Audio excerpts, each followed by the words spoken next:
Welcome to For the Common Good with Juanita, a show where we inform, inspire, and empower our communities and our businesses and people just like you.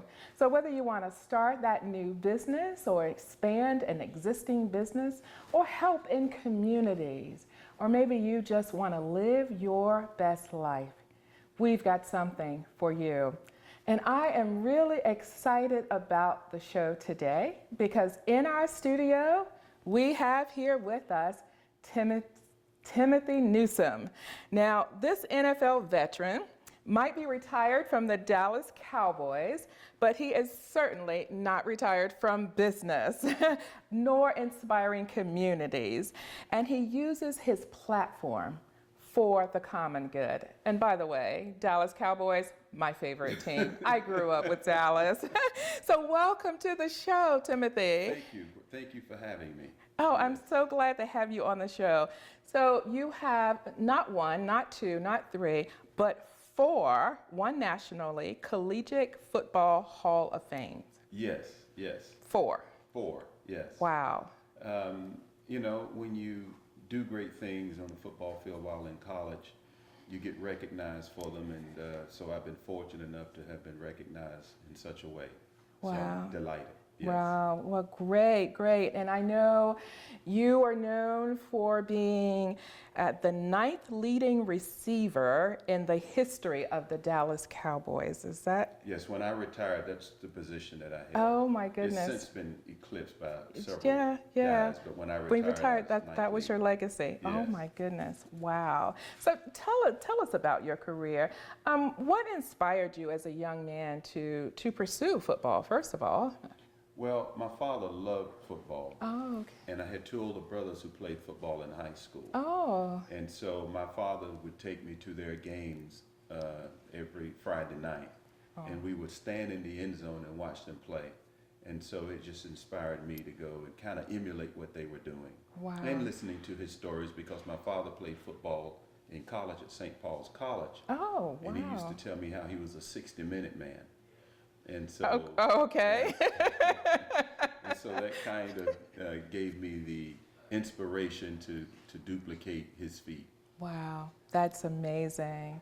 Now, I know you were passionate about football, but education also played a big part in your life. You were passionate about your education as well, right? I was.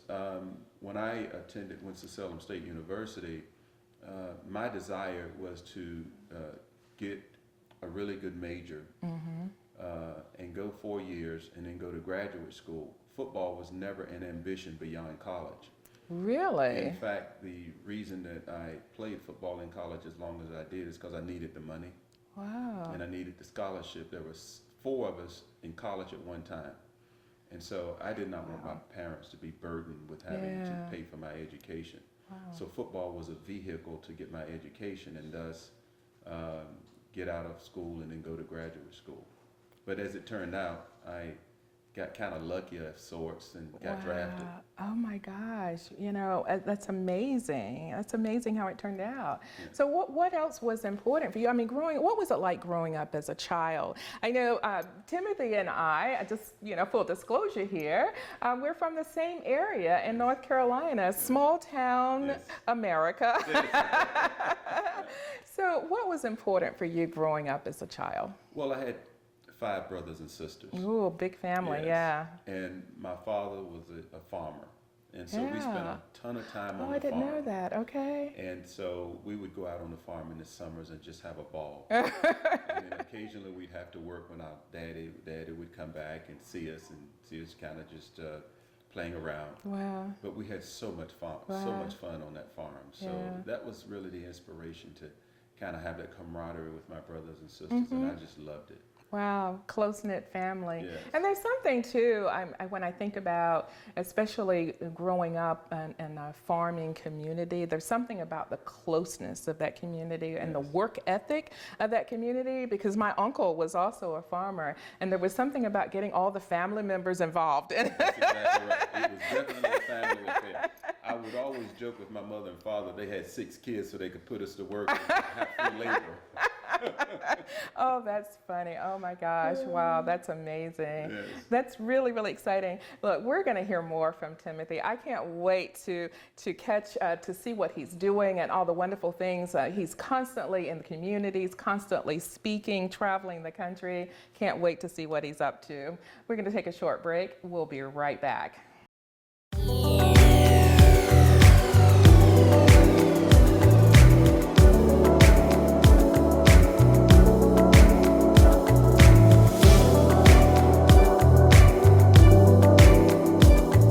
Interested in playing sports, particularly football, just remember one thing. It takes commitment and it takes dedication. That dedication and commitment can translate into something special beyond high school and sometimes even beyond college. So if you just stay focused and stay committed, good things will happen.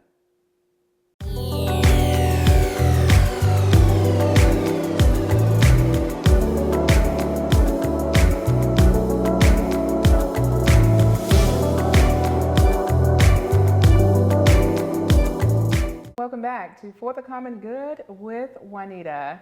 And I'm in the studio today with Timothy Newsome, former NFL Dallas Cowboy player here. I am so excited to have him in the studio. Look, Timothy, you were known as the unique player when you played for Dallas. Now, exactly what did that mean, unique player? Well, I think I can describe, when I read that piece in the Dallas Cowboys Weekly online, the only thing I can think of is that I played multiple positions during my career. When I was in college, I was primarily a running back. I didn't do a lot of blocking and I didn't catch a lot of passes. And so when I got into pro football, they asked me to not only block, they wanted me to catch football passes, and they also wanted me to run. And so I did that, and I played all those multiple positions. I played tailback, I played fullback, and I also played tight end. Oh, wow. And so I did all those things sometimes on the same series.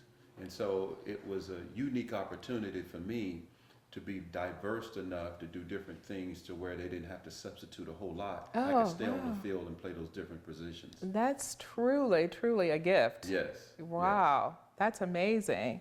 Wow, so what did it feel like when you were drafted? Like you said, you didn't expect to go pro. I mean, you were in college and doing your thing and getting your education, and then all of a sudden you find out you're drafted. I mean, what does that do to a person?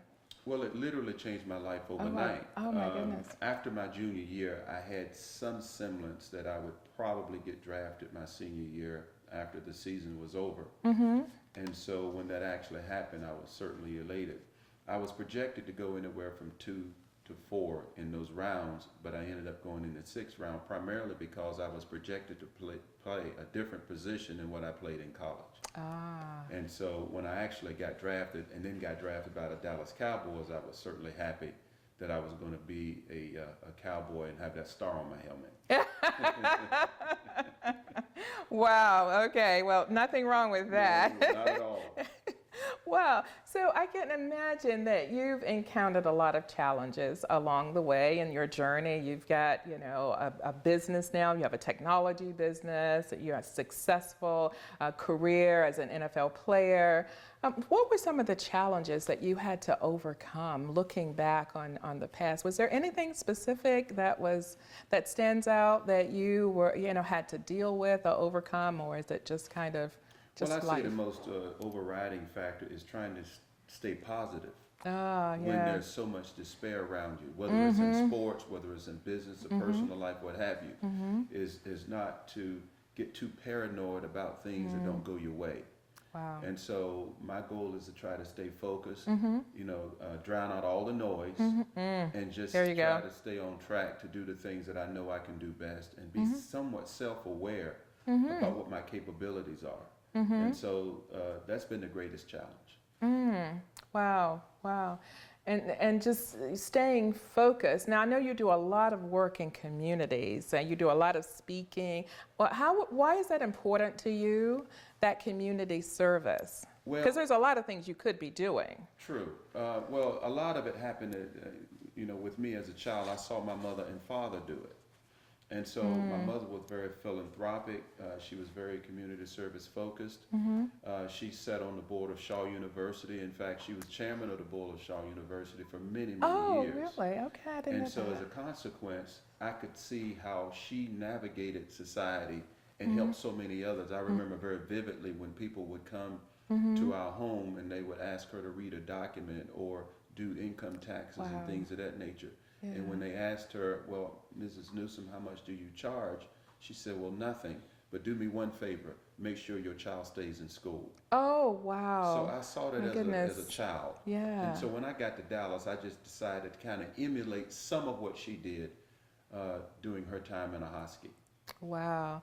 So the legacy continues. I certainly hope so, yeah, yes. yeah. Yes, definitely. And I know communities are so appreciative because you are using your platform to lift up many of these communities and all these service organizations that are really giving back to the community. Yes, most definitely. I belong to one organization that I'm uniquely proud about is Children at Risk. I chair that organization, and what we do, we're advocates for children that deals with educational services to curb human trafficking and to also provide nutritional services to schools and help them feed children better so that they can be nurtured the way they can be so they can learn properly. Wow. So these are at-risk children. So is it in a community where maybe many of these children may not have parents or role models in their lives? Yes, primarily those that live either at or below the poverty level. Oh, okay. Wow. And sometimes it helps children at large, especially when we're drafting legislation to change the lives of children through that medium. Wow. That is amazing. So what do you believe your purpose is right now? I would just like to continue to help communities do the things that they probably don't think they can do, especially young people. When I go out and speak, I try to empower them to believe that they can stay positive in spite of all the things, particularly social media. Wow, yes. It would be difficult for me to be a young person in this day and age with social media. Too much influence out there, yeah, A lot of absolutely. influence. And so I try to get to instill in them a sense of purpose and not listen to all of the things that are so negative. They hear it on TV, they look at it on their phone and all these other things. When I was growing up, there was limited media out.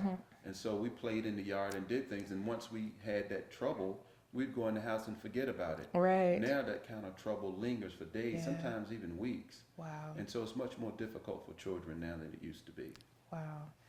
Wow, this is really amazing. Truly, we live in that environment now where we constantly have to help our children to overcome some of the adversity because there's so much influence here, especially on social media.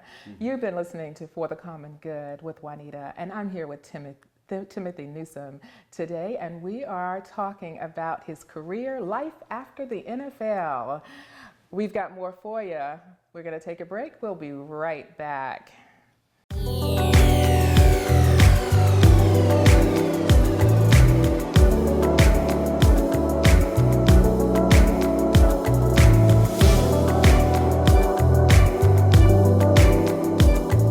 A family member who's suffering from anxiety or some sort of mental illness, it's okay to seek help.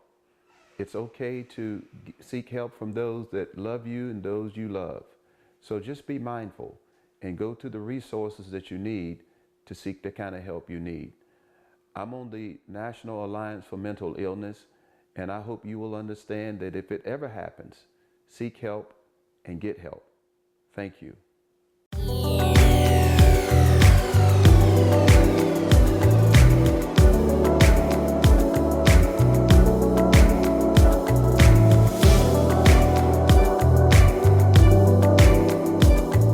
Welcome back to For the Common Good with Juanita. Here in the studio today with Timothy Newsom, NFL veteran, Dallas Cowboys, yay, go Cowboys! So Timothy, I wanted to ask you now, after the NFL, you started a business, a technology business, and you've, tell us about that evolution and why you decided on this business and, you know, life after the NFL. Well, it stems back from college. Ah, okay. When I went to Winston-Salem State University, I had every intention of majoring in health and physical education.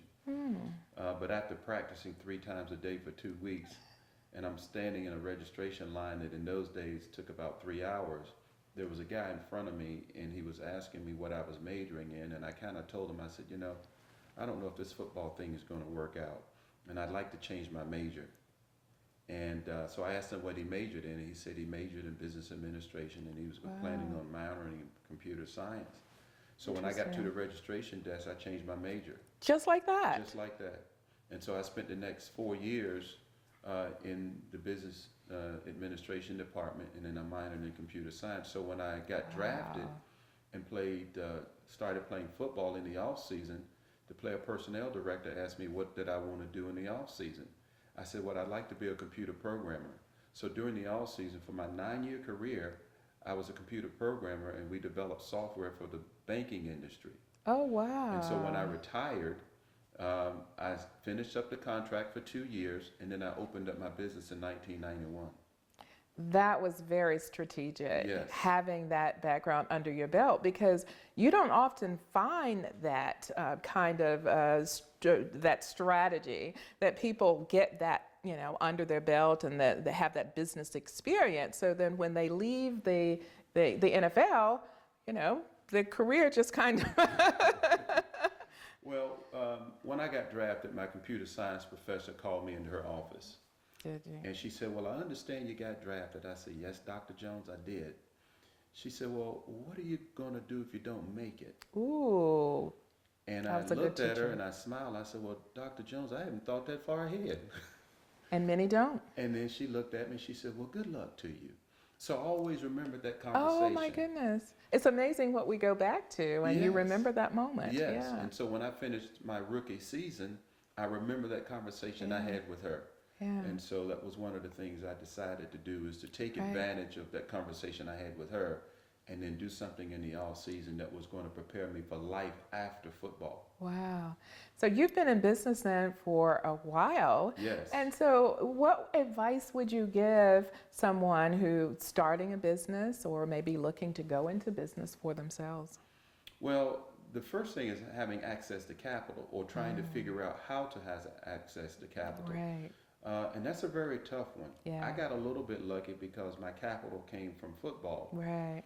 And I've often wondered if I would still be where I am had it not been for football. And I kind of don't want to think about it. Yeah. But there are ways to start a business without necessarily having the kind of advantages I had. But in my business, I kind of started out doing things that required a lot of my time and a lot of study, and going to retail stores and buying the kind of things that I needed to do my business. And so I had to give up a lot early on in order to have the clout and the credit to go in and do things the proper way. So it took me a while to get there. So you would say to that person wanting to start a business, they've got to do their homework, They have to to do their see homework. whether or not they can sustain a business financially. That's exactly right. Because they got to be very creative, because most people think that you can just go and borrow money from a bank. A bank is doesn't going to work look that at way. you as like, oh, no, I don't think so. What collateral do you have, Yes, yes. And so I kind of did what anybody would do. Yeah. I worked at another job, saved my See? money, There you and go. had enough capital to open my business. There you go. And so, I mean, anybody can do that. I mean, Yeah. if they start out and working for someone, Right. saving that money, Right. or buying something that has some tangibility to it, and then you can leverage that to start a business. So there are a lot of unique ways it can be done. That's really good business advice. I work with a lot of businesses now. I've been in business for 25 years, and it's certainly, in the beginning, it's really tough, but you have to stay focused and don't expect to turn a profit right away, because that's just not going to happen. You've got to be willing to stick with it and keep moving and keep going, and you'll see it start to turn around. Well, this is really exciting. And I'm so very glad that we've had this opportunity to talk about all the wonderful things that you're doing. So how could our viewers reach you? Is there a website you have or something that you'd Yes. like to give out? Someone Yes. wanted to follow up with you? Yes, I have a website. It's www.nbsusa.net. And if you don't remember that particular web address, just search Timmy Newsome, TIMMY, and you'll pull up just about most anything on Twitter, Facebook, and my company website. I have all those things linked. Wow, thank you, Timothy, for joining us in the studio today. Thank you. Timothy Newsome, former NFL Dallas Cowboy player. Wow, exciting. You've been listening to The Common Good, For the Common Good with Juanita, a show where we inform, inspire, and empower our communities, our businesses, and people just like you.